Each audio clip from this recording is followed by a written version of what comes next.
Palapa, Hawaii, where it still is today.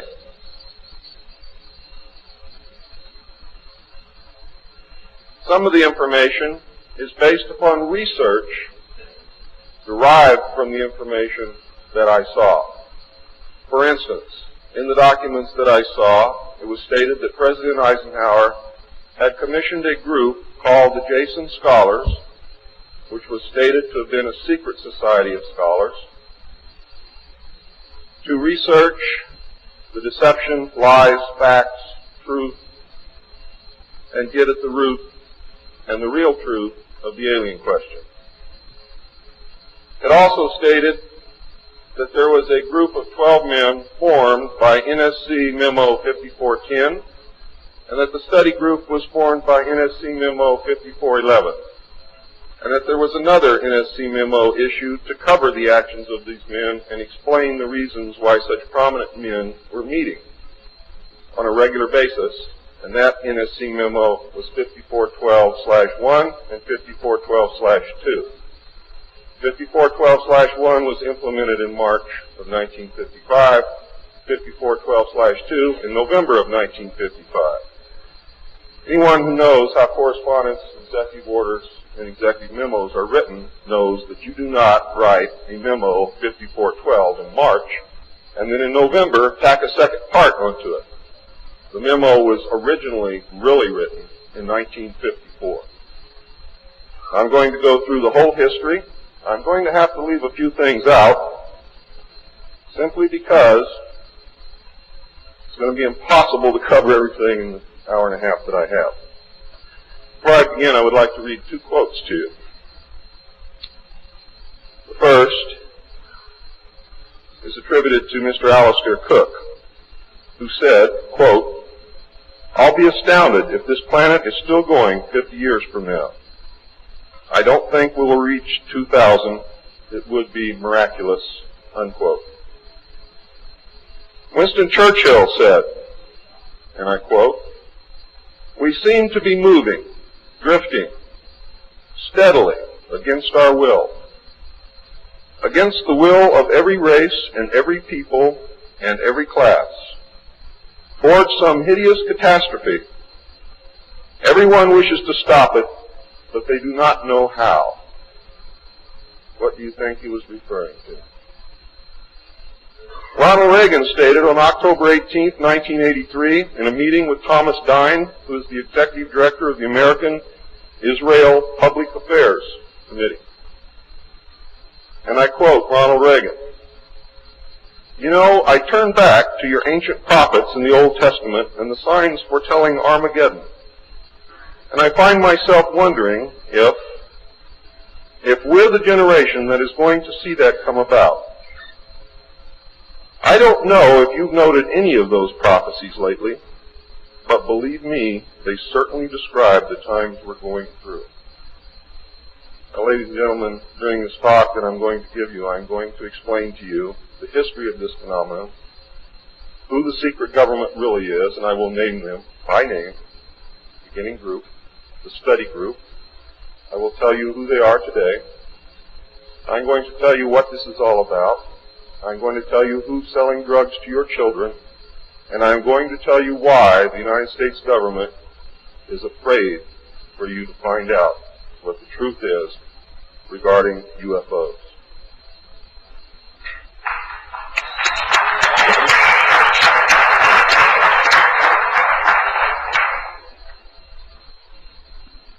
I'm going to skip over the early saucer recoveries, but there are many more than what you would expect. The early saucers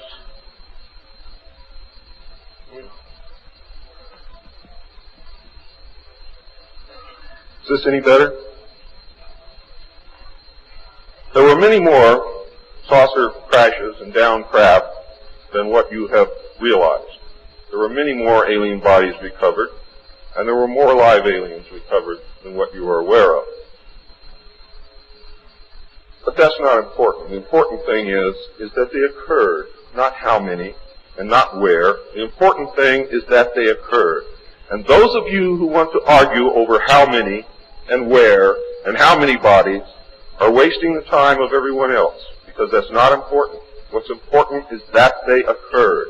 And there are two crashes that are so important that the government will go to any lengths to prevent you from finding out. And those are two crashes which occurred near the city of Aztec, New Mexico. Why? Because both of those crashed craft contained human body parts. And they are deathly afraid of a national panic.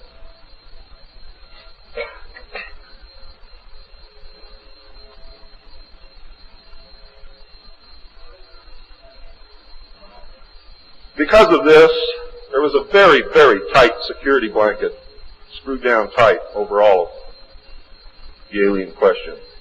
The downed craft, the fact that they were here, the technology that we were recovering. Some craft, strangely enough, were not damaged at all. But we could not recognize anything that we had previously known as mechanical, electrical, hydraulic, or any other thing that we knew of, except eventually we discovered that the craft contained a small reactor approximately the size of a large football or a small basketball, which was said to be a clean reactor, and the craft, this particular craft, used or seemed to use water as fuel. Now, how that all works, I don't know. I am not a nuclear physicist. Thank God. A special group of America's top scientists were organized under the name Project Sign in December of 1947 to study the phenomenon. There was no such thing at that time as MJ-12. The whole nasty business was contained within the shroud of secrecy. Project Sign evolved into Project Grudge in December of 1948. A very low-level collection and disinformation project named Blue Book was formed under Grudge. 16 volumes were to come out of Grudge, including the controversial Grudge 13, which I and Bill English saw, read, and revealed to the public. Blue teams were put together to recover the crashed discs and dead or alive aliens. The blue teams were later to evolve into alpha teams under Project Pounce and Project Pluto. During these early years, the United States Air Force and the Central Intelligence Agency exercised complete control over the alien secret. The Air Force was later to be dropped because it was a young service that had no political power and could not overcome the power of the Army and the Navy. In fact, the CIA was formed by presidential executive order, first as the Central Intelligence Group for the express purpose of dealing with the alien presence. Later, the National Security Act was passed, establishing it as the Central Intelligence Agency. The National Security Council was established to oversee the intelligence community and especially the alien endeavor. It was not created specifically to form national policy. In fact, you can say the National Security Council was the forerunner of MJ-12, and there was another group between MJ-12 and the National Security Council, which is to come later. A series of National Security Council memos and executive orders removed the CIA from the sole task of gathering foreign intelligence and slowly but thoroughly legalized direct action in the form of covert activities at home and abroad. On December 9, 1947, Truman approved issuance of NSC-4, entitled Coordination of Foreign Intelligence Information Measures, at the urging of Secretaries Marshall, Forrestal, Patterson, and the Director of the State Department's Policy Planning Staff, Kennan, who, by the way, were all members of the Council on Foreign Relations. The Foreign and Military Intelligence Book 1, Final Report of the Select Committee to Study Governmental Operations with Respect to Intelligence Activities, United States Senate, 94th Congress, Second Session, Report number 94-755, April 26, 1976, page 49 states, this directive empowered the Secretary of State to coordinate overseas information activities designed to counter communism. A top-secret annex to NSC-4, which was NSC-4 Alpha, or 4A, for those of you who are confused by military terms, instructed the Director of Central Intelligence to undertake covert psychological activities in pursuit of the aims set forth in NSC-4 and secretly was to run a psychological operation against the American public to hide the presence of UFOs and aliens. The initial authority given the CIA for covert operations under NSC-4A did not establish formal procedures for either coordinating or approving these operations. How many of you understand what I just said to you?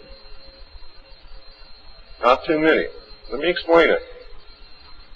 What this means, the initial authority given the CIA for covert operations under NSC-4 Alpha did not establish formal procedures for either coordinating or approving these operations. That means they had to answer to no one. It means go do what you got to do. Don't bring any dirt back here, because we don't want to see it. Just get the job done. Don't ask anybody. Don't report to anybody. That's exactly what it means. It simply directed the DCI, which is the Director of Central Intelligence, to undertake covert actions and to ensure, through liaison with state and defense, that the resulting operations were consistent with American policy. The only guideline was that it was consistent with American policy. Later, NSC 10-1 and NSC 10-2 were to supersede NSC 4 and NSC 4A, and NSC 10-1 was to establish the Office of Policy Coordination, or the OPC, was chartered to carry out an expanded program of covert activities. It was directly responsible for the alien task projects, and it was the direct forerunner of MJ-12. NSC 10-1 and 10-2 validated illegal and extra-legal practices and procedures as being agreeable to the national security leadership. The reaction, of course, was very swift. In the eyes of the intelligence community, no holes were barred. Under NSC 10-1, an executive coordination group was established to review but not approve covert project proposals. Why? Because if you've ever read or known anything about President Truman, he was a mean little guy, and he didn't believe in trusting everybody else to do the right thing, and he kept the power solidly in his hands. He did not give it to anyone.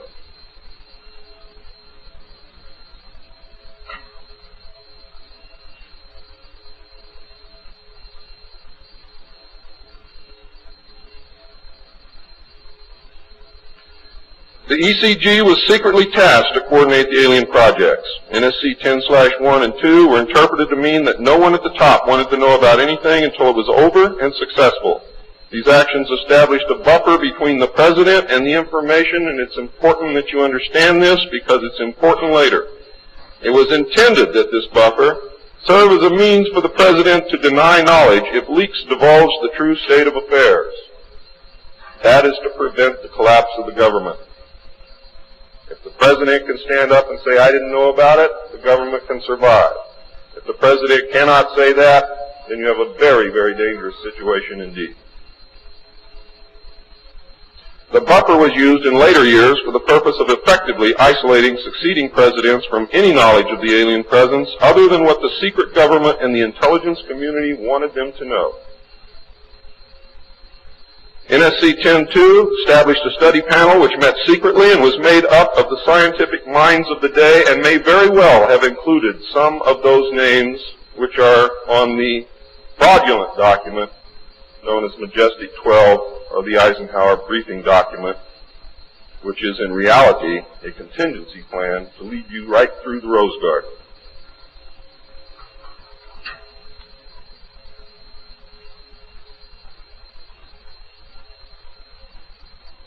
The study panel was not called MJ-12. In fact, the study panel was never called MJ-12.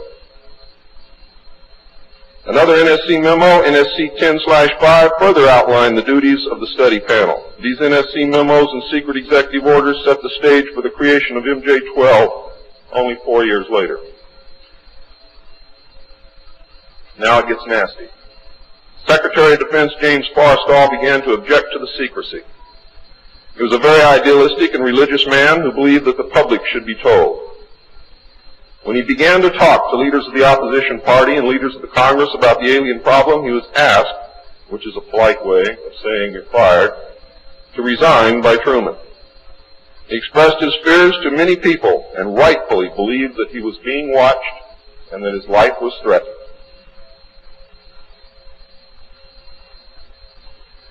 This was interpreted by those who were ignorant of the facts as paranoia, because most people had no knowledge of what was really going on. Forrestal later was said to have suffered a mental breakdown and was admitted, they say, actually, he was committed to Bethesda Naval Hospital against his will. In fact, it was feared that Forrestal would begin to talk again and he had to be isolated, discredited, and shut up. Sometime in the early morning of May 22nd, 1949, agents of the CIA tied a sheet around his neck, fastened the other end to a fixture in his room, and threw James Forrestal out the window. The sheet tore, and he plummeted to his death, and he became one of the first victims of the cover-up. The live alien that had been taken from the 1949 Roswell crash was called EB. It was short for extraterrestrial biological entity, and all aliens are not called EB. EB had a tendency to lie, and for over a year would give only the desired answers to questions asked. Those questions which would have resulted in an undesirable answer went unanswered. At some point during the second year of captivity, he began to open up, and the information derived from EB was startling, to say the least. And this compilation of his revelations became the foundation of what would later be finished, called the Yellow Book. Photographs were taken of EB, which among others, I and Bill English were to view years later in Grudge 13. Why do they keep the aliens in a Faraday-shielded environment? Because they have a tendency to disappear right through walls. And if you can prevent the transmission of electromagnetic energy, you can stop them from doing it.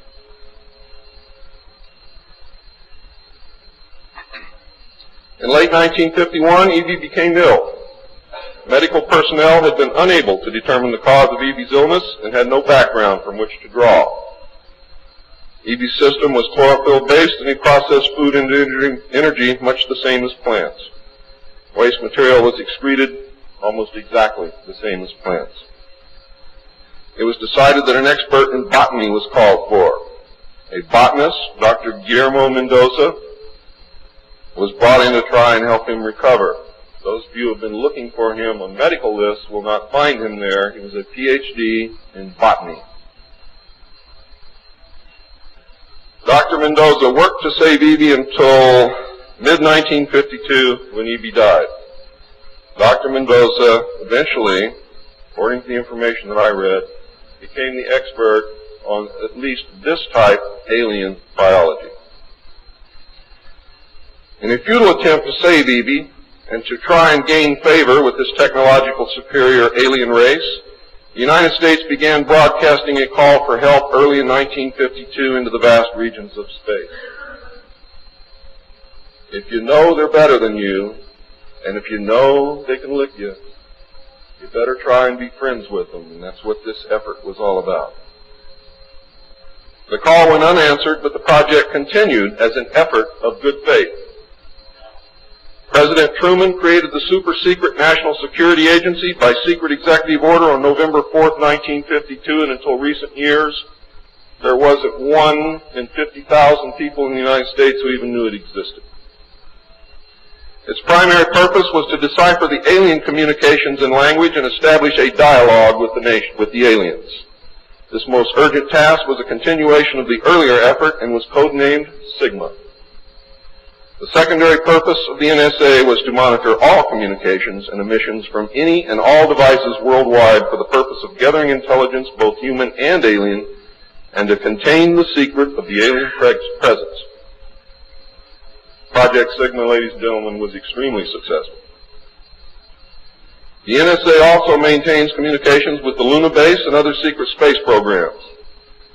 By executive order, the NSA is exempt from all laws which do not specifically name the NSA in the text of the law as being subject to that law. How many of you know what that means? That means we have a completely lawless organization running around the country doing whatever they want to do, answering to no one, and under no law which does not name the National Security Agency in the text of that law as specifically being subject to that law by executive order of the President of the United States. That means that if the agency is not spelled out in the text of any and every law passed by the Congress, it is not subject to that or those laws. The NSA now performs many other duties and in fact is the premier agency within the intelligence community. Today the NSA receives 75% of the monies allotted to the intelligence community. And the old sayings, ladies and gentlemen, where the money goes, therein the power resides, is absolutely true.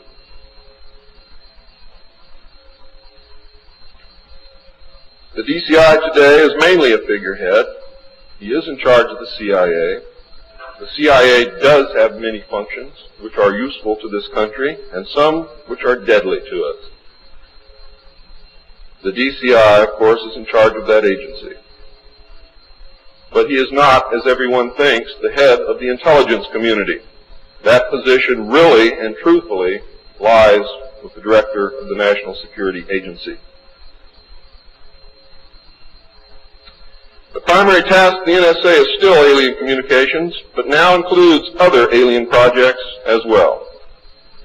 President Truman had been keeping our allies, including the Soviet Union, informed of the developing alien problem since the Roswell recovery. This had been done in case the aliens turned out to be a threat to the human race and thus the world. Plans were formulated to defend the Earth in case of invasion. These were international plans, which included most of the countries of the world.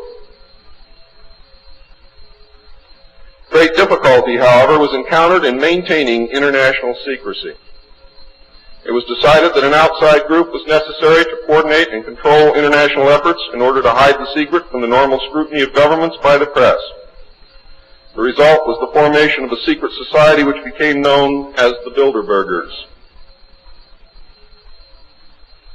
The headquarters of this group is in Geneva, Switzerland. The Bilderbergers evolved into a secret world government that now controls everything. The United Nations was then, and is now, an international joke.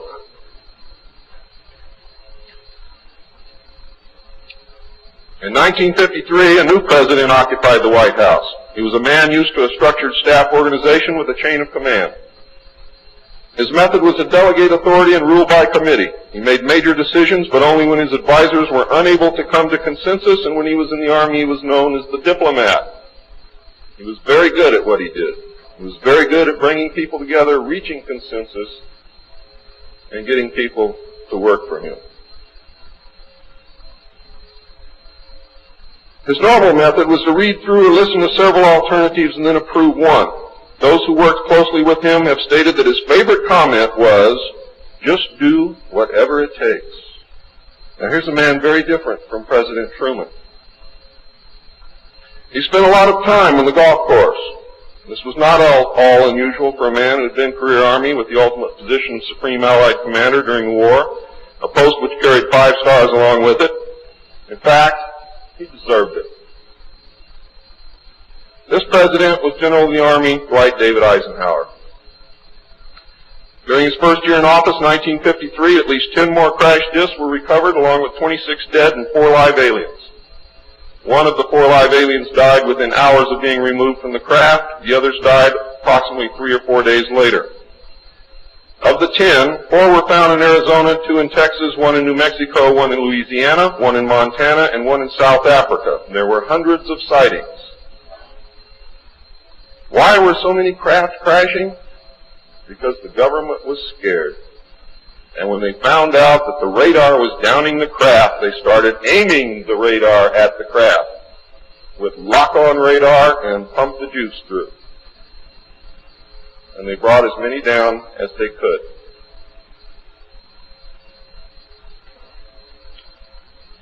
Eisenhower knew that he had to wrestle and beat the alien problem. He knew that he could not do it by revealing the secret to the Congress, because, in fact, isn't that the same as telling the public? Early in 1953, the new president turned to his friend and fellow member of the Council on Foreign Relations, Nelson Rockefeller, for help with the alien problem. Eisenhower and Rockefeller began planning the secret structure of alien task supervision, which was to become a reality within 1 year. The idea for MJ-12 was thus born. It was Nelson's uncle Winthrop Aldrich who had been crucial in convincing Eisenhower to even run for president. The whole Rockefeller family, and with them the Rockefeller Empire, had solidly backed Eisenhower. Asking Rockefeller for help with the alien problem was to be the biggest mistake Eisenhower ever made for the future of the United States and most probably all of humanity, as you will soon see. What he literally did with this act, ladies and gentlemen, is abdicate the presidency to a secret group. Within 1 week of Eisenhower's election, he had appointed Nelson Rockefeller chairman of a presidential advisory committee on government organization. Rockefeller was responsible for planning the reorganization of the government. New Deal programs went into one single cabinet position called the Department of Health, Education, and Welfare. When the Congress approved the new cabinet position in April of 1953, Nelson was named to the post of Undersecretary to Ovida Cult Hobby. In 1953, also, astronomers discovered large objects in space which were moving toward the Earth, and it was first believed that they were asteroids. Now, if you know much about astronomy, you know that you can predict or project backward orbital paths of bodies in space and determine where they come from, what they're doing, where they're going, and what their orbital path really is. Well, this failed to pan out, and the evidence proved that the objects could only be spaceships intelligently guided. Project Sigma intercepted alien communications, and when the objects reached the Earth, they took up a very high orbit around the equator. There were several huge ships, and their actual intent was unknown. Project Sigma and a new Project Plato, through radio communications using the computer binary language, which the aliens understand very well, they're very mathematical minded, was able to arrange a landing that eventually resulted in face-to-face contact with alien beings from another planet. Project Plato was tasked with establishing diplomatic relations with this race of space aliens. But in the meantime, something else happened. In the meantime, a race of human-looking aliens contacted the United States government. Where this happened, I do not know. I wish that I did. This alien group warned us against the aliens that were orbiting the equator and offered to help us with our spiritual development. They demanded that we dismantle and destroy our nuclear weapons as the major condition. They refused to exchange technology, citing that we were spiritually unable to handle the technology which we then possessed, and has not that been true throughout our history?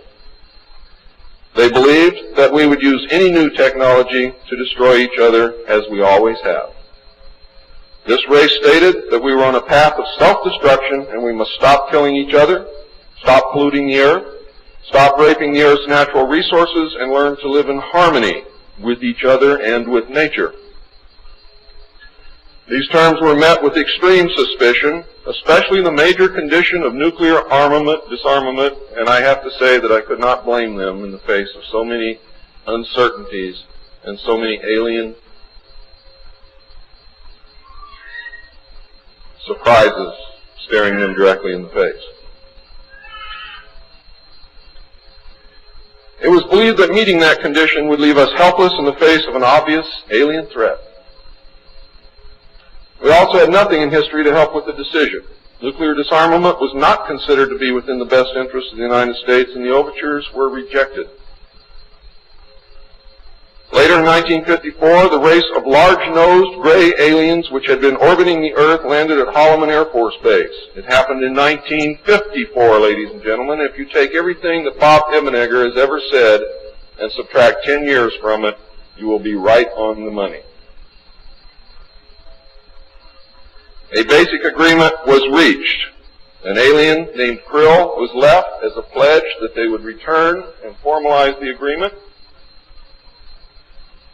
In fact, he was a hostage.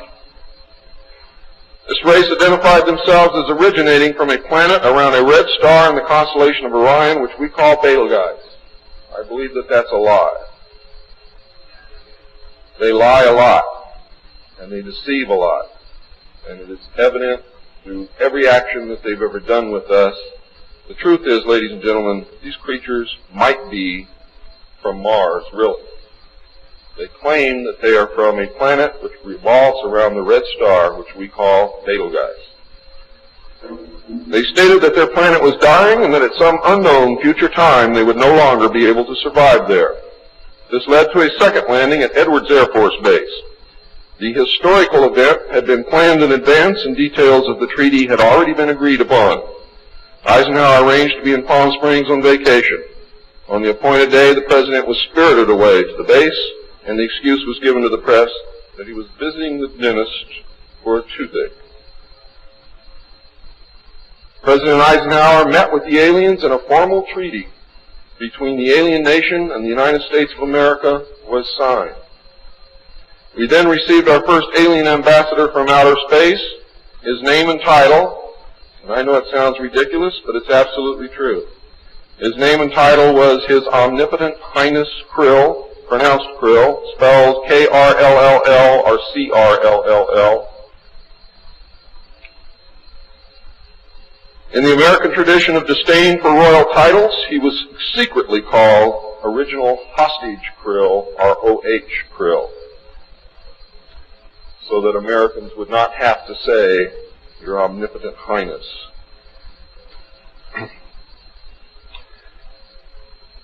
You should know that the alien flag is known as the trilateral insignia. It looks like a TP with two circles on either side of the D and one pole running straight down the middle. It is displayed on their craft and worn on their chest on their uniforms. Both of these landings in the second meeting were filmed, and the film exists today. Where it exists, I do not know, but I do know that it exists. The treaty stated, the aliens would not interfere in our affairs, and we would not interfere in theirs. We were particularly interested that they do not interfere with anything that would affect our future, which has been violated. We would keep their presence on Earth a secret. They would furnish us with advanced technology and would help us in our technological development.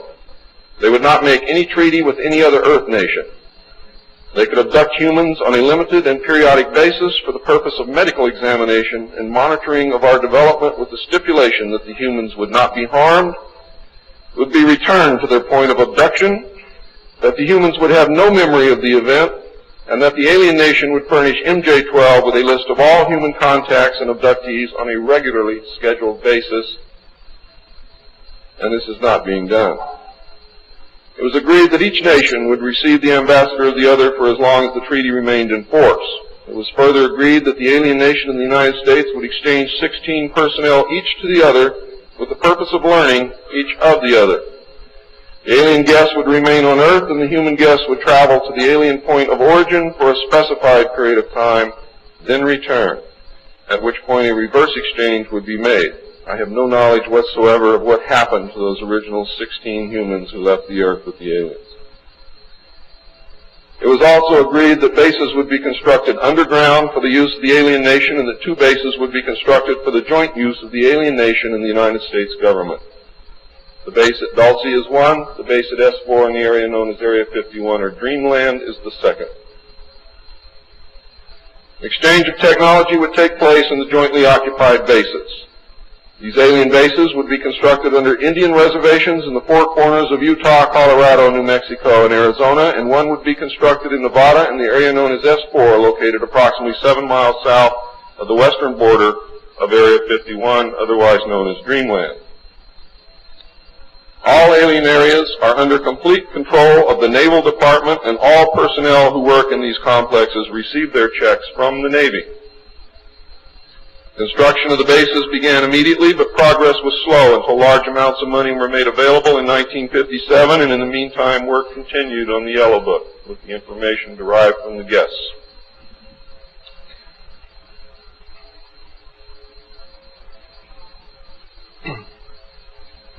I would like to say at this time that the movie that most of you may have seen, how many of you saw Close Encounters of the Third Kind? That movie was absolutely true. Those events did take place. Not exactly as you saw them. not in the place where you saw them take place, but there was a landing, there was an agreement, there was conversation, there was an exchange of personnel made. I would like to say now also that J. Allen Hynek was the technical director on that movie, and he was also the co-author of Grudge 13, which I read between the years 1970 and 1973, along with another man named Lieutenant Colonel Friend. As you learned last night, it's the real nice guys that get you.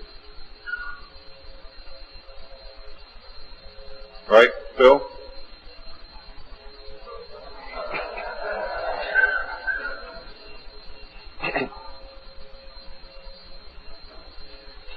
Project Red Light was formed, and experimentation and test flying alien craft was begun in earnest. As I told you earlier, many of the craft we recovered were intact, appeared to have no damage whatsoever. One craft actually exploded over the test site during testing sometime in the early 60s. I'm not sure what the exact date is, but the explosion is said to have been seen over 3 states. Project Red Light, according to the information that I have, was postponed at that time because they had no idea what had happened or why the craft had exploded, but they lost the pilots, and the project went on hold. A super top-secret facility was built at Groom Lake in Nevada in the midst of the weapons test range. It was codenamed Dreamland. Until this area was built, testing was done at the Tonopah test range, and that's why some of you have conflicting information. The installation was placed under the Department of the Navy, and clearance of all personnel required a Q clearance as well as executive, which means presidential or majestic approval.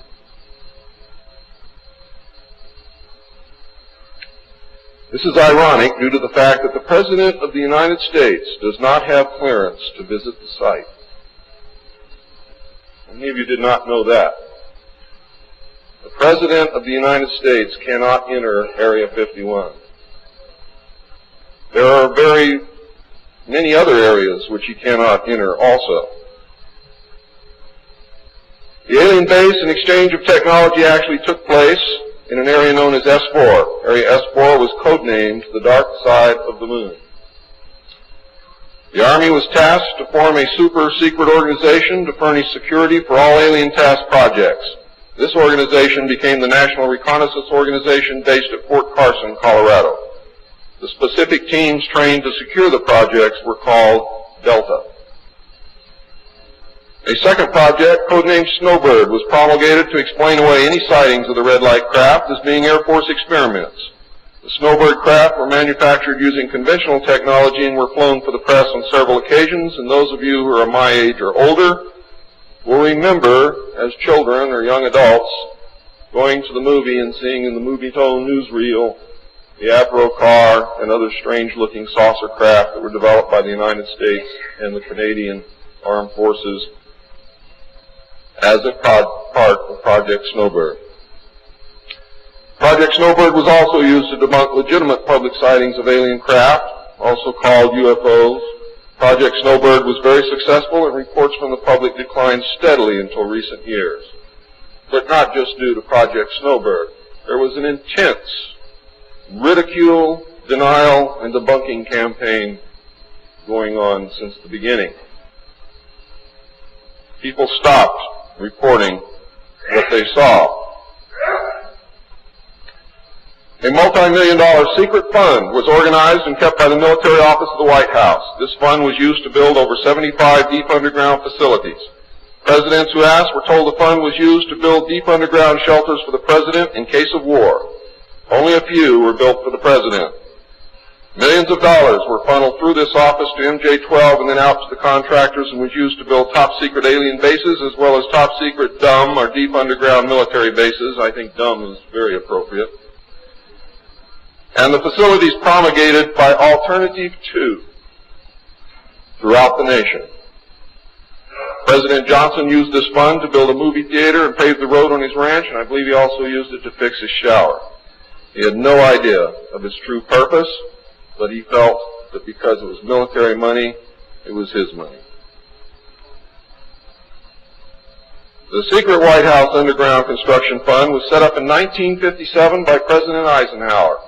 And you can forget Truman because Eisenhower has done everything that's been done to us, not intentionally, not to hurt us, in the beginning to protect us.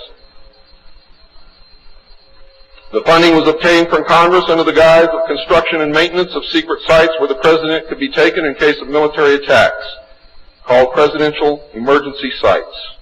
The sites are literally holes in the ground deep enough to withstand a nuclear blast and are outfitted with state-of-the-art communications equipment. To date, there are more than 75 sites spread around the country that I can account for, which were built using money from this fund.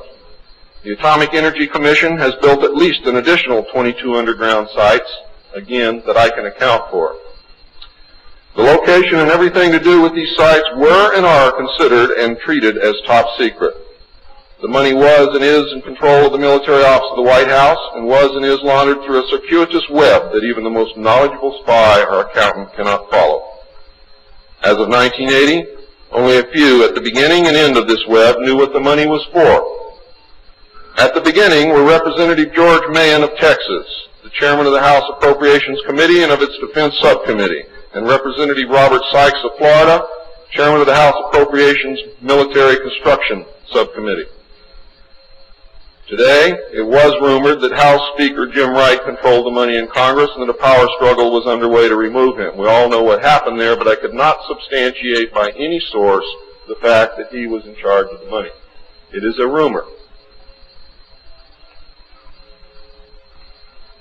At the end of the line were the President, MJ-12, the Director of the Military Office, and a Commander at the Washington Navy Shipyard. The money was authorized by the Appropriations Committee, who allocated it to the Department of Defense as a top-secret item in the Army construction program. The Army, however, ladies and gentlemen, could not spend it, and, in fact, did not even know what it was for. Authorization to spend the money was in reality given to the Navy. You'll find out why the Navy has control of all this a little bit later. It will become clear to you. The money was channeled to the Chesapeake Division of the Navy Engineers, who did not know what it was for either. Not even the commanding officer, who was an admiral, knew what the fund was to be used for. Only one man, a Navy commander, who was assigned to the Chesapeake Division, but in reality was responsible only to the military office of the White House, knew of the actual purpose, amount, and ultimate destination of the top-secret fund. The total secrecy surrounding the fund that meant that almost every trace of it could be made to disappear by the very few people who controlled it. There has never been, and most probably never will, be an audit of this secret money. Large amounts of this money were transferred from the top secret fund to a location at Palm Beach, Florida that belongs to the Coast Guard called Peanut Island. The island is adjacent to property which was owned by Joseph Kennedy. The money was said to have been used for landscaping and general beautification. The money did not begin to be transferred to Peanut Island until shortly after Kennedy's assassination. Some time ago, a TV news special on the Kennedy assassination told of a Coast Guard officer transferring money in a briefcase to a Kennedy employee across this property line. It was on television. Could this have been a secret payment to the Kennedy family for the loss of their son, John F. Kennedy? I think it was, but I can't prove it. The payments continued through the year 1967 and then stopped. The total amount transferred is unknown and the actual use of the money is unknown. Meanwhile, back at the ranch, Nelson Rockefeller changed positions again. He had been in sort of a holding position until the time was right, and now the time was right. This time he was to take C.D. Jackson's old position, which had been called the Special Assistant for Psychological Strategy. With Nelson's appointment, the name was changed to the Special Assistant for Cold War Strategy. This position would evolve over the years into the same position Henry Kissinger was ultimately to hold under President Nixon. Officially, he was to give advice and assistance in the development of increased understanding and cooperation among all peoples. Sounds very nice and innocent, doesn't it? The official description, of course, was a smokescreen. For secretly, he was the presidential coordinator for the intelligence community. In his new post, Rockefeller reported directly and only to the President. He attended meetings of the Cabinet, the Council on Foreign Economic Policy, and the National Security Council, which was the highest policy-making body in the government. Nelson Rockefeller was also given a second important job as the head of the secret unit called the Planning Coordination Group, which was formed under NSC 5412/1 in March of 1955. However, the memo was written in 1954 at the same time that NSC 5410 and NSC 5411 were written. It was not used until it was needed. The group consisted of different ad hoc members depending upon the subject on the agenda. The basic members were Rockefeller, a representative of the Department of Defense, a representative of the Department of State, and the Director of Central Intelligence. It was soon called the 5412 Committee or the Special Group. NSC 5412/1 established the rule, for the first time, established the rule that covert operations were subject to approval by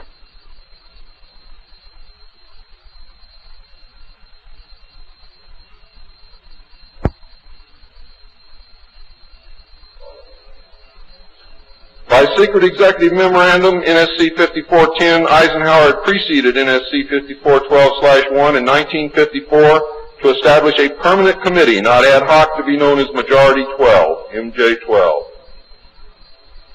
to oversee and conduct all covert activities concerned with the alien question. NSC 5412/1 was created to explain the purpose of these meetings when Congress and the press became curious as to why such important and prominent men were meeting on a regular basis. Majority 12 was made up of Nelson Rockefeller, the Director of Central Intelligence, Allen Welsh Dulles, the Secretary of State, John Foster Dulles, the Secretary of Defense, Charles E. Wilson, the Chairman of the Joint Chiefs of Staff, Admiral Arthur W. Radford, and that's why the Navy got everything, because the first Chairman of the Joint Chiefs of Staff who served on MJ-12 was Navy. If it had been an Army general, the Army would have had it. The Director of the Federal Bureau of Investigation, J. Edgar Hoover, and that should answer a lot of questions for you, and 6 men from the Executive Committee of the Council on Foreign Relations known as the Wise Men. These men were all members of a secret society of scholars that called themselves the Jason Society. I see you smiling, Bill. Thought I didn't know it, didn't you? Fool you. Are the Jason Scholars who recruited their members from the Skull and Bones and the Scroll and Key societies of Harvard and Yale. And that was stated verbatim in Operation Majority. The Wise Men were key members of the Council on Foreign Relations. There were 12 members, including the first 6 from government positions, thus Majority 12. This group was made up over the years of the top officers and directors of the Council on Foreign Relations and later the Trilateral Commission. Gordon Dean, George Bush, and Zbigniew Brzezinski were among them. The most important, however, and influential of the Wise Men who served on MJ-12 were John McCloy, Robert Lovett, Averell Harriman, Charles Bowen, George Kennan, and Dean Acheson.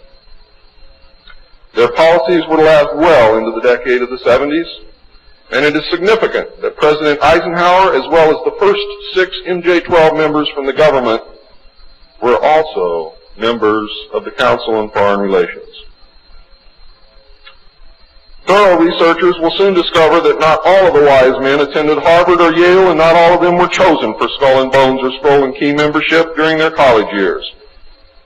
You'll be able to quickly clear up this mystery by obtaining the book The Wise Men by Walter Isaacson and Evan Thomas, Simon & Schuster, New York. And under illustration number 9 in the center of the book, you will find the caption, "Lovett with the Yale Unit, above far right and on the beach. His initiation into Skull and Bones came at an airbase near Dunkirk."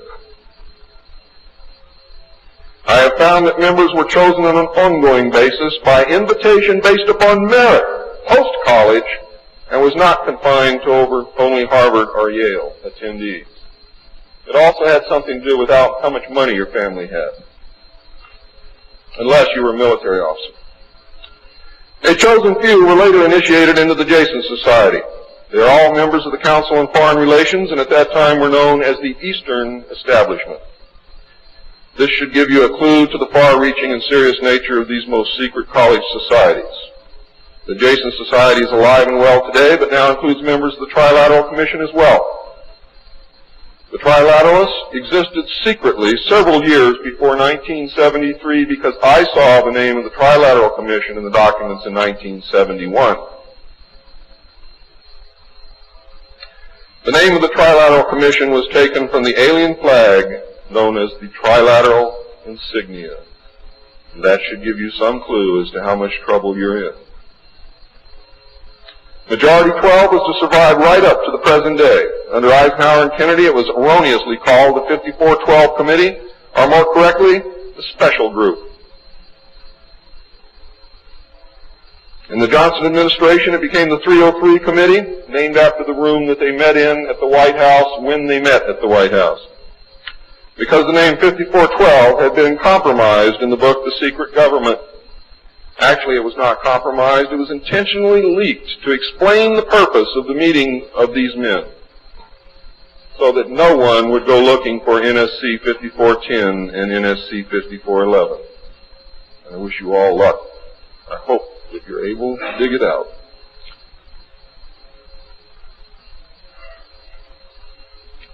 Actually, NSC 5412/1 was leaked to the author to hide the existence of NSC 5410. Under Nixon, Ford, and Carter, it was called the 40 Committee, and under Reagan, it became the PI 40 Committee. But over all those years, only the name changed. The positions remained the same. By 1955, it became obvious that the aliens had deceived Eisenhower and had broken the treaty. Mutilated humans, yes, mutilated humans, were being found along with mutilated animals, and yes, mutilated animals, and those of you who doubt that this is taking place should leave your job, should leave your home, should do whatever you have to do, and go look for yourself, because it's important that you know it and that you believe it.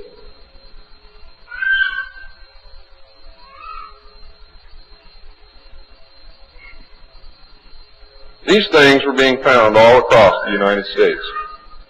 It was suspected that the aliens were not submitting a complete list of human contacts and abductees to MJ-12, and it was suspected that not all abductees had been returned, and this has been verified.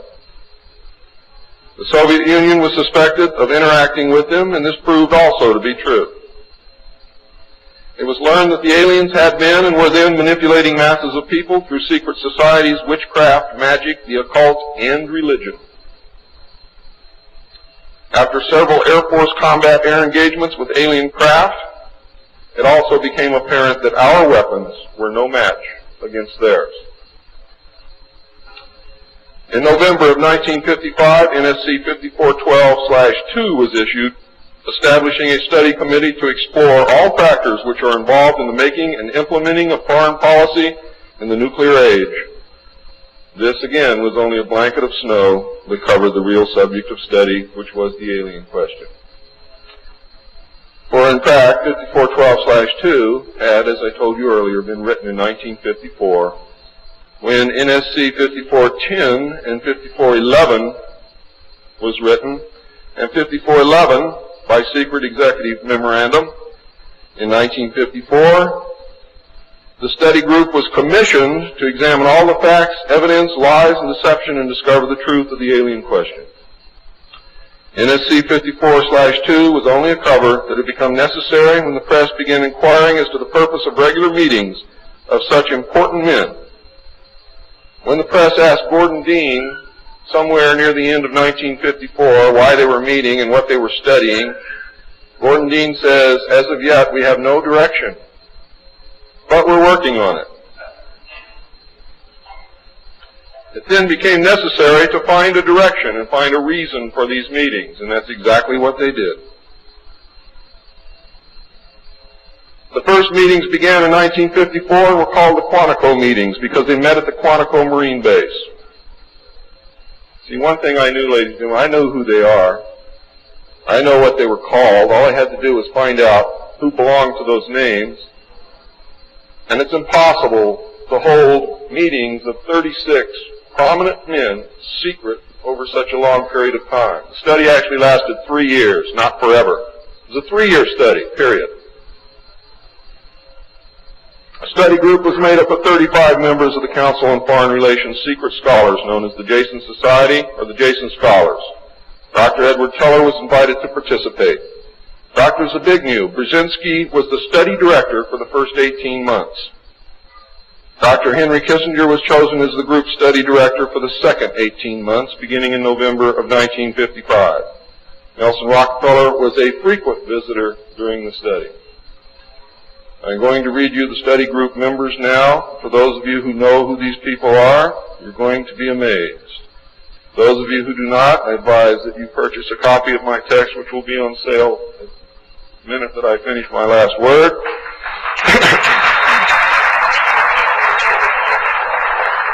And research everything that I'm telling you, and your own research will tell you that I am telling you the truth, and I don't have to do that. You see, I'm a witness. I'm not a ufologist, and I'm not by profession a researcher. I'm doing this because I want the Constitution put back where it belongs.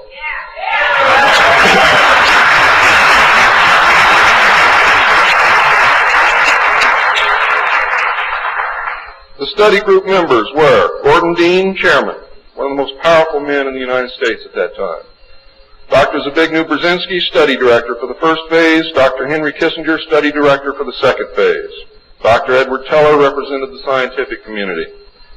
Major General Richard C. Lindsay, Hanson W. Baldwin, Lloyd V. Berkner, Frank C. Nash, Paul H. Nitze, Charles P. Noyes, Frank Pace Jr., James A. Perkins, Don K. Price, David Rockefeller, Oscar M. Rubhausen, Lieutenant General James M. Gavin, Carl P. Haskins, James T. Hill Jr., Joseph E. Johnson, Mervyn J. Kelly, Frank Altschul, Hamilton Fish Armstrong, Major General James McCormick Jr., Robert R. Bowie, McGeorge Bundy, William A. M. Burden, John C. Campbell, Thomas K. Findletter, George S. Franklin Jr., I. Rabbi, Roswell L. Gilpatrick, N. E. Hallaby, General Walter Bedell Smith, called Beadle, Henry DeWolf Smythe, Shields Warren, Carol L. Wilson, and Arnold Wolfers. Now, these aren't bad guys. They were a study group. And the first MJ-12 was not made up of bad guys. They were made up of concerned Americans. What happened later became bad. The yanking of power away from the president, the formation of a secret government, the sale of drugs to the American people, etc., etc., etc. And I'm going to cover most of those things before I'm finished. It's about time. The second phase meetings were also held at the Marine base at Quantico, Virginia, and the group became known as Quantico II. Nelson Rockefeller built a retreat somewhere in Maryland which could only be reached by air for MJ-12 and the study committee so that they could meet away from public scrutiny. He donated the land, he built the facilities. Say hello for me, Phil.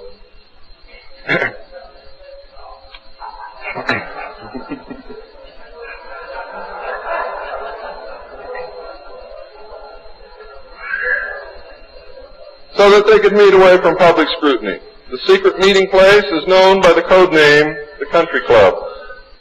Complete living, eating, recreation, library, and meeting facilities exist at the location. The study group was publicly closed in the later months of 1956, and Henry Kissinger published what was officially termed the results in 1957 as Nuclear Weapons and Foreign Policy by Henry A. Kissinger, published for the Council on Foreign Relations by Harper & Brothers, New York. In truth, the manuscript had already been 80% written while Kissinger was at Harvard. The study group continued veiled in secrecy. A clue to the seriousness Kissinger attached to the study can be found in statements by his wife and friends. Many of them stated that Henry would leave home early each morning and return late each night without speaking to anyone or responding to anyone. It seemed, in fact, as if he were in another world which held no room for anyone else. Now, when they say that he would not speak to anyone or respond to anyone, they meant it literally. I find these statements very revealing. The revelations of the alien presence and actions during the study must have been a great shock. I know I would have been shocked. Henry Kissinger was definitely out of character during the time surrounding these meetings, as he is normally described as being a gentleman, very charming, and most people who meet him like him very much. Henry Kissinger would never again be affected in this manner, no matter the seriousness of any subsequent event. On many occasions, he would work very late into the night after having already put in a full day.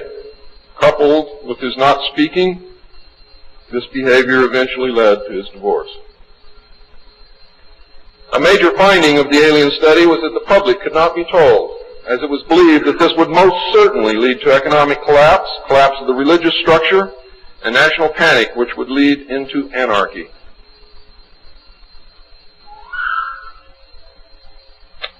Secrecy thus continued. An offshoot of this finding was that if the public could not be told, then the Congress could not be told. Thus, funding for the projects and research would have to come from outside the government.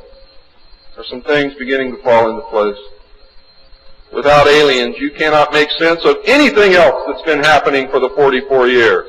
You put the aliens in the middle of this stuff and you've got all the answers, every one of them. In the meantime, money was to be obtained from the military budget and from CIA confidential non-appropriated funds.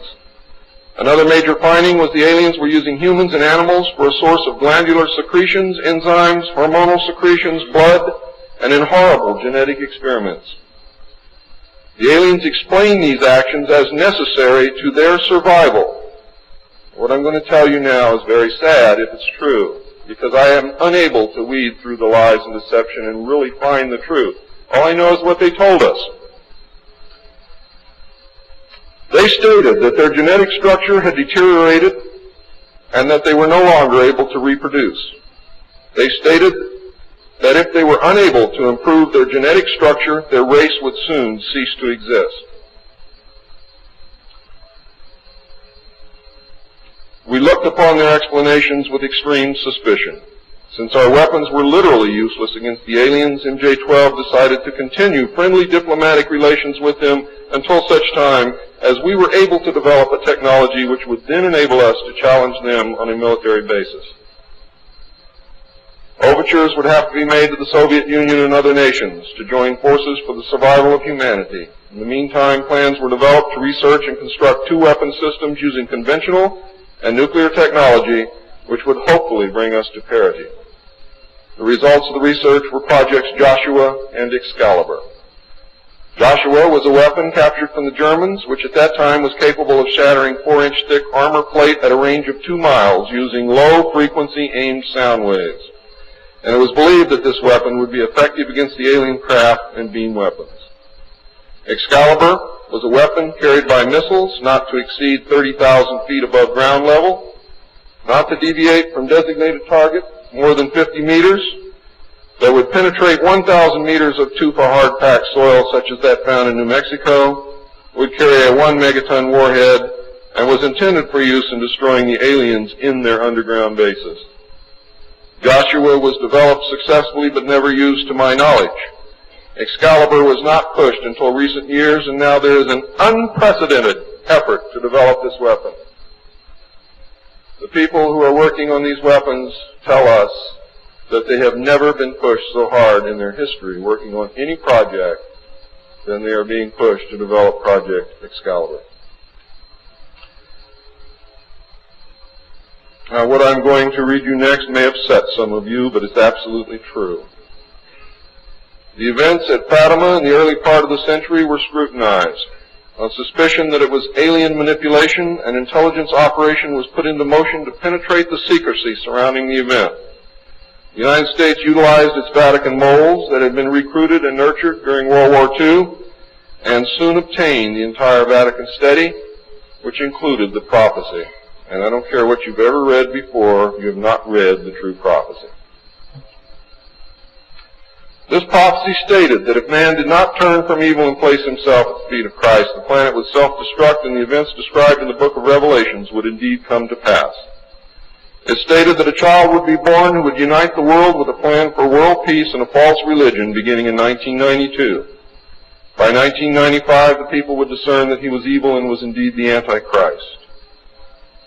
World War III would begin in the Middle East in 1995 with an invasion of Israel by a united Arab nation using conventional weapons, which would culminate in a nuclear holocaust in the year 1999.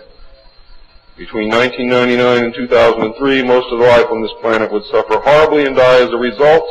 The return of Christ would occur in the year 2011. Is this true? I don't know.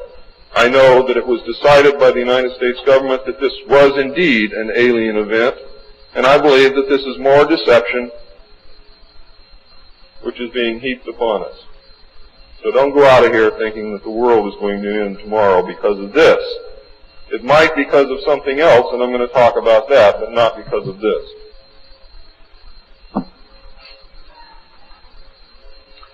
When the aliens were confronted with this finding, they confirmed that it was true.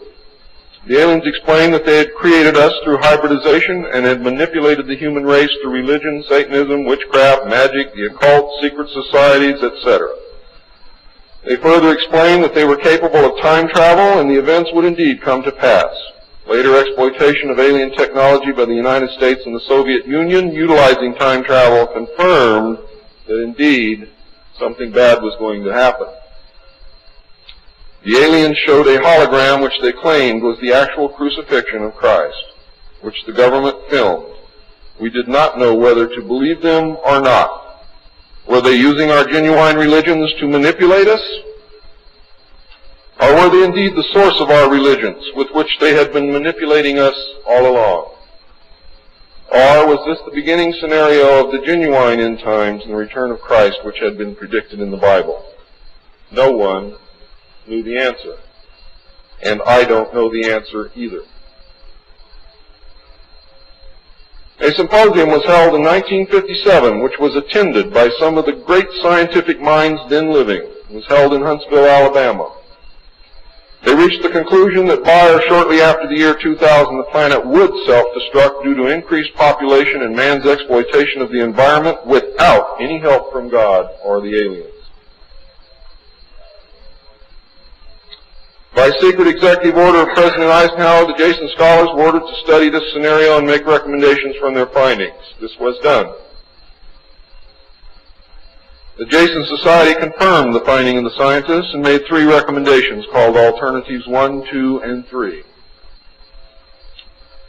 Alternative 1 was to use nuclear devices to blast holes in the stratosphere from which the heat and pollution could escape into space. I'll buy heat, but I'll never buy pollution. Change the human cultures from that of exploitation into cultures of environmental protection.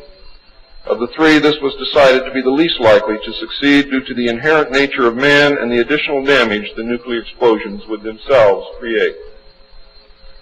Alternative 2 was to build a vast network of underground cities and tunnels in which a select representation of all cultures and occupations would survive and carry on the human race. The rest of humanity would be left to fend for themselves on the surface of the planet. Alternative 3 was to exploit the alien and conventional technology in order for a select few to leave the earth and establish colonies in outer space. I am not able to either confirm or deny the existence of batch consignments of human slaves which would be used for the manual labor in the effort as a part of the plan. The moon, codenamed Adam, would be the object of primary interest, followed by the planet Mars, codenamed Eve. As a delaying action, all 3 alternatives included birth control, sterilization, forced if necessary, and the introduction of deadly microbes to control or slow the growth of the Earth's population. AIDS is only one result of these plans. There are others. It was decided, since the population must be reduced and controlled, that it would be in the best interest of the human race to rid ourselves of the undesirable elements of our society. The joint U.S. and Soviet leadership dismissed Alternative 1, but ordered work to begin on Alternative 2 and 3 virtually at the same time. Those of you in the state of Washington who report hearing machinery underground are probably correct. In 1959, the RAND Corporation hosted a deep underground construction symposium. I have a copy of this symposium report, which I'm not supposed to have. Nevertheless, I have it, approximately this thick. In the symposium report, machines are pictured and described which could bore a tunnel 45 feet in diameter at the rate of 5 feet per hour in 1959. Just think what they can do now. It also displays pictures of huge tunnels and underground vaults containing what appear to be complex facilities and possibly even cities. It appears that the previous 5 years of all-out underground construction had made very significant progress by that time. The ruling powers decided that one means of funding the alien-connected and other black projects was to corner the illegal drug market.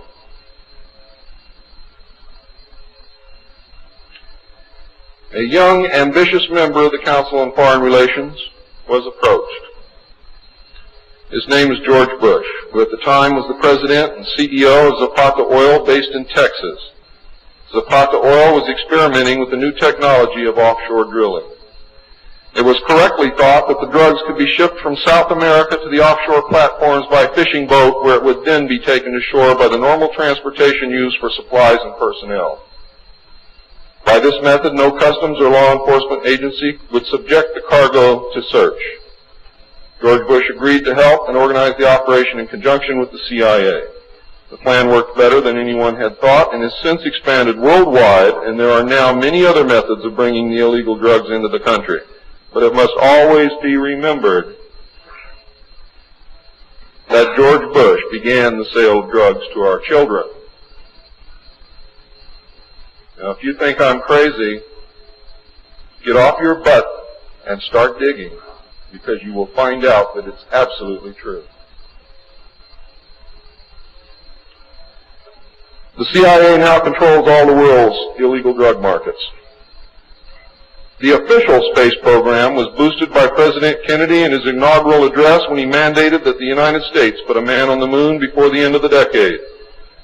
Although innocent in its conception, this mandate enabled those in charge to funnel vast amounts of money into black projects and conceal the real space program from the American people. A similar program in the Soviet Union served the same purpose. In fact, a joint alien United States and Soviet Union base already existed on the moon at the very moment Kennedy spoke the words. On May 22, 1962, a space probe landed on Mars and confirmed the existence of an environment which could support life. Not long afterward, the construction of a colony on the planet Mars began in earnest. Today, there is a colony which exists on the planet Mars. It is a United States-Russian alien facility.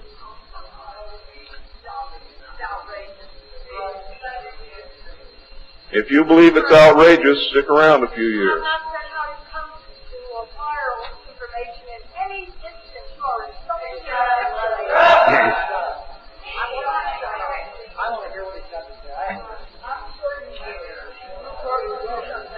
This is very disturbing information, and I don't expect anyone to believe it. I don't expect one of you to believe what I'm telling you. And I knew that when I came here. I'm not one of you. I'm not a ufologist. I'm not a researcher. I have an obligation to inform the public, and once that's done, I've done my job. From then on, it's up to you, not me.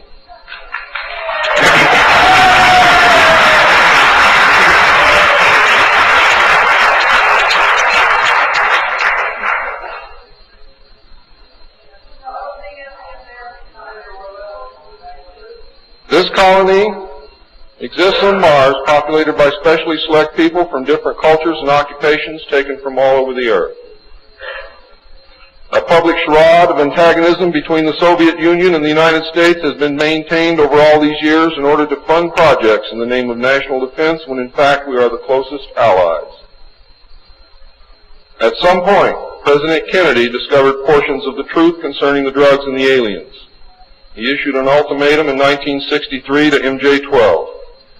President Kennedy assured them that if they did not clean up the drug problem, he would. He informed MJ-12 that he intended to reveal the presence of aliens to the American people within the following year and ordered a plan developed to implement his decision.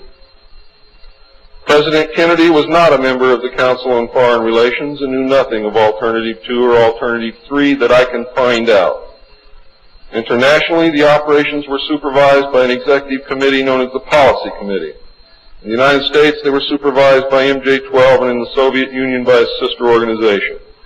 President Kennedy's decision, of course, struck fear into these people. His assassination was ordered by the Policy Committee, and the order was carried out by agents of MJ-12 in Dallas. President John F. Kennedy was murdered by the Secret Service agent who drove his car in the motorcade, and the act is plainly visible in the film. It was stated in the documents that I saw. The assassin's name is William Greer. Watch the driver and not Kennedy when you view the film, when you can find a film that even shows it. All of the witnesses who were close enough to the car to see William Greer shoot Kennedy were themselves all murdered within 2 years of the event. That's fact. The Warren Commission was a farce, and Council on Foreign Relations members made up the majority of its panel. They succeeded in snowing the American people, and they hid the truth. And many other patriots who have attempted to reveal the alien secret have also been murdered throughout the intervening years. And that is why I've been so careful about the information that I released, because it was so important that I get here today to be able to tell you the truth, and what happens after me, after today, is of no consequence whatsoever. But what you do is. During the era of the United States' initial space exploration and the moon landings, every launch was accompanied by alien craft. A moon base dubbed Luna was sighted and filmed by the Apollo astronauts. Domes, spires, tall round structures which look like silos, huge T-shaped mining vehicles which left stitch-like tracks in the lunar surface, and extremely large as well as small alien craft appear in the photographs. It is, in fact, a joint United States-Russian and alien base. The space program is a farce and an unbelievable waste of money. Alternative 3 is a reality, and it is not at all science fiction. Most of the Apollo astronauts were severely shaken by this experience, and their lives and subsequent statements reflect the depths of the revelation and the effect of the muzzle order which followed. They were ordered to remain silent or suffer the extreme penalty, death, which was termed an expediency. One astronaut actually did talk to the British producers of the TV expose Alternative 3, confirming many of the allegations. However, I do not know who it was. In the book, Alternative 3, the pseudonym Bob Groden was used in place of the astronaut's identity. It was also stated that he committed suicide in 1978. This cannot be validated by any source, and I believe that several so-called facts in the book are really disinformation. However, I can assure you that Alternative 3 is real. I firmly believe that this disinformation is a result of pressure put upon the authors and is meant to nullify the effect upon the populace of the British TV expose entitled Alternative 3.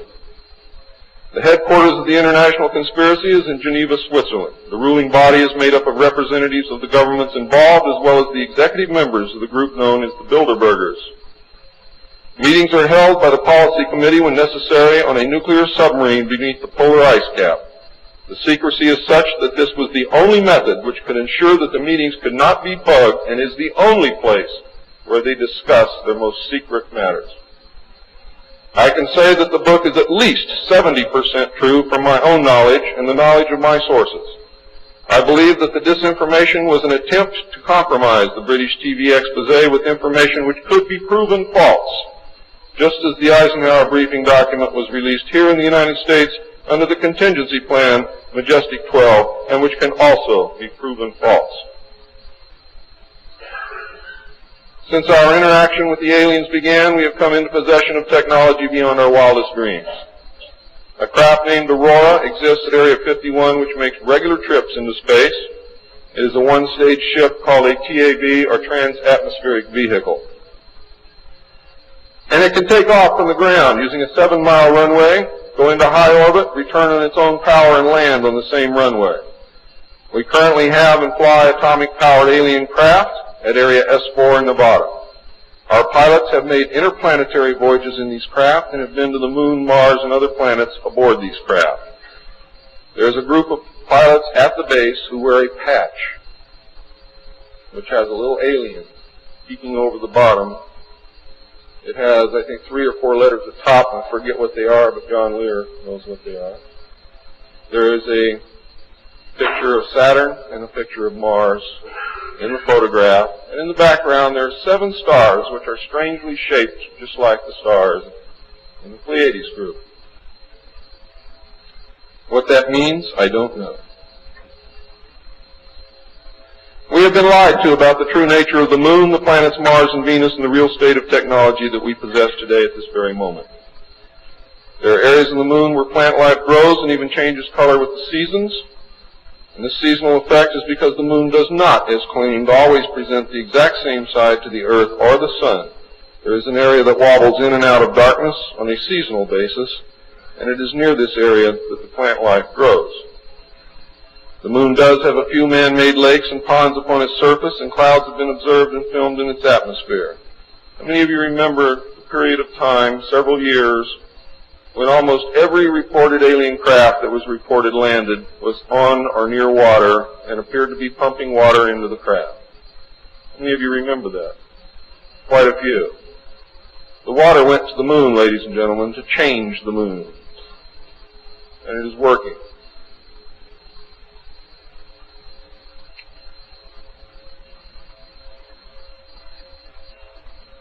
It possesses a gravitational field, and man can walk upon its surface without a spacesuit, breathing from an oxygen bottle after undergoing decompression the same as any deep-sea diver.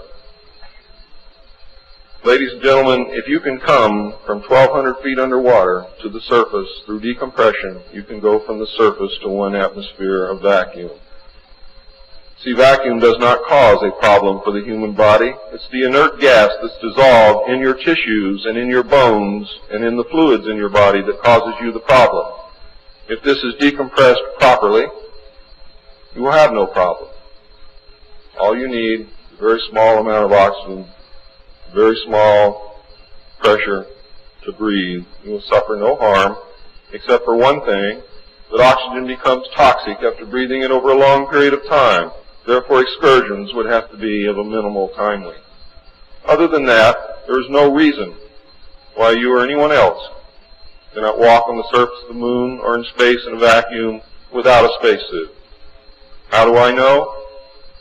I used to be one of the world's experts on deep-sea mixed gas breathing mixtures for divers and on deep saturation diving. When I was the head of the department of the Mixed Gas Deep Saturation Diving Division of the College of Oceaneering. And I can tell you now, it's much easier to decompress to a vacuum and walk on the surface of the Moon than it is to bring a man up from 600 feet.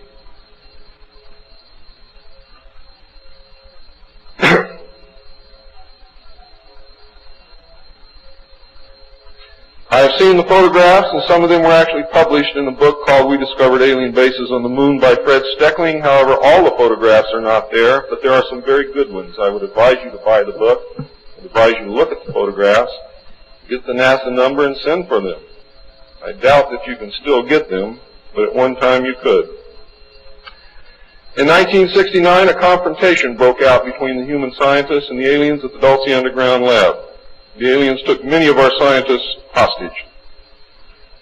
Delta forces were sent in to free them, but were no match against the alien weapons. 66 of our people were killed during this action. As a result, we withdrew from all joint projects for at least 2 years. A reconciliation eventually took place, and once again we began to interact. As far as I know, today we are interacting with the aliens. Now,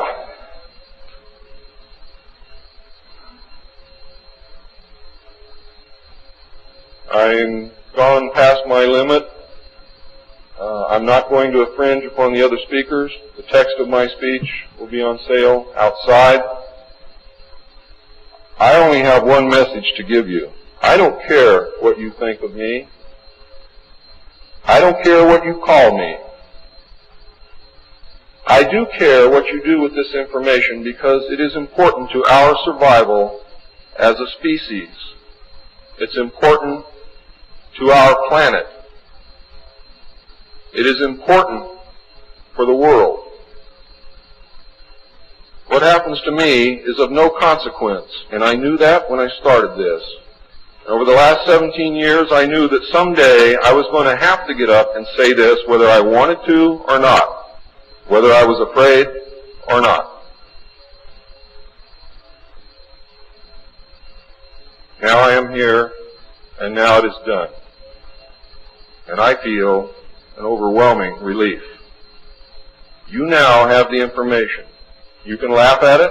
You can throw it in the trash can. You can burn my house down if you want to. But I am telling you right now, your future, your children's future, your grandchildren's future depends upon what you do with this information. Your own government is selling your children drugs, and you don't seem to care. Your own government has given away the power of the people, and you don't seem to care. There is an apathy that is running rampant in this country that is deadly, whether or not there are aliens.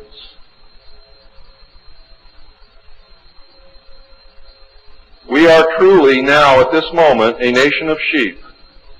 And ladies and gentlemen, I assure you that sheep are always led to the slaughter. But it does not have to be that way. There is tremendous power in knowledge. There is also tremendous power in secrecy. Take away that secrecy, you make sure that you're informed, and you can change things and stop fighting with each other.